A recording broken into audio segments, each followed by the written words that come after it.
في عالم كرة القدم هناك نجوم يأتون في اللحظات التي يحتاج فيها الفريق إلى من يصنع الفارق، ويبدو أن أحمد سيد زيزو كان ذلك الاسم الذي انتظره جمهور النادي الأهلي كثيرا ليضيف نكهة فنية مختلفة إلى منظومة هي الأقوى في إفريقيا.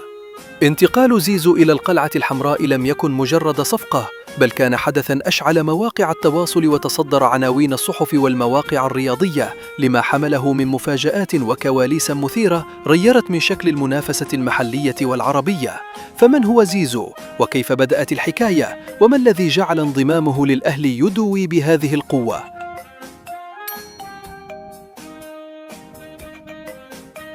أحمد سيد زيزو المولود في يناير 1996 بدأ رحلته الاحترافية مبكرا خارج مصر، حيث تدرج في صفوف ناشئي نادي ليرس البلجيكي قبل أن ينتقل إلى عدة محطات أوروبية أبرزها موريرينيس البرتغالي، وهناك صقل موهبته واكتسب طابع الاحتراف الحقيقي ليعود بعدها إلى الدوري المصري عبر بوابة الزمالك، حيث قدم أداء لافتا وخطف الأنظار بتمريراته الحاسمة وأهدافه القاتلة ليصبح أحد أبرز نجوم الكرة المصرية في السنوات الأخيرة. لكن في ظل تألقه اللافت بدأت تظهر تسريبات عن رغبة الأهلي في ضمه، الأمر الذي أثار جدلا واسعا بسبب ارتباطه الوثيق بالزمالك.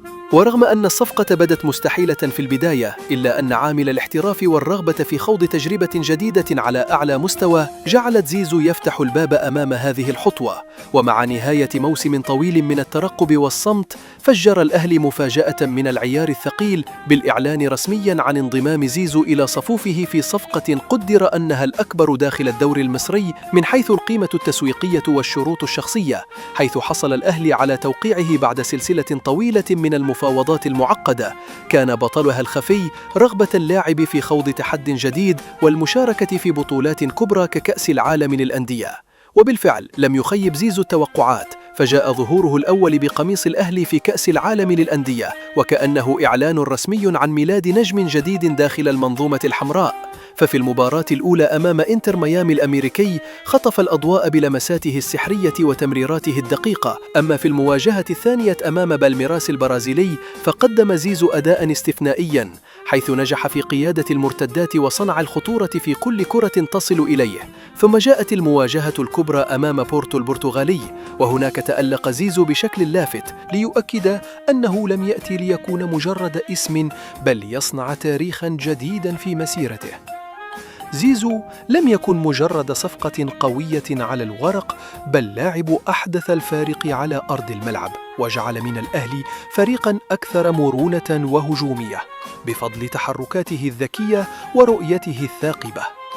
أما على الصعيد الإعلامي فقد أصبح زيزو مادة دائمة في التحليلات والنقاشات، وبدأ الجميع يتحدث عن دوره القادم مع الفريق في دوري أبطال إفريقيا والبطولات المحلية. وفي الختام تبقى قصة أحمد سيد زيزو مثالا حيا على أن الموهبة وحدها لا تكفي، بل إن الجرأة على اتخاذ قرارات صعبة والرغبة في التحدي هما ما يصنعان الفارق الحقيقي. زيزو اختار الأهلي واختار المجد، واختار أن يكون جزءا من تاريخ لا ينسى.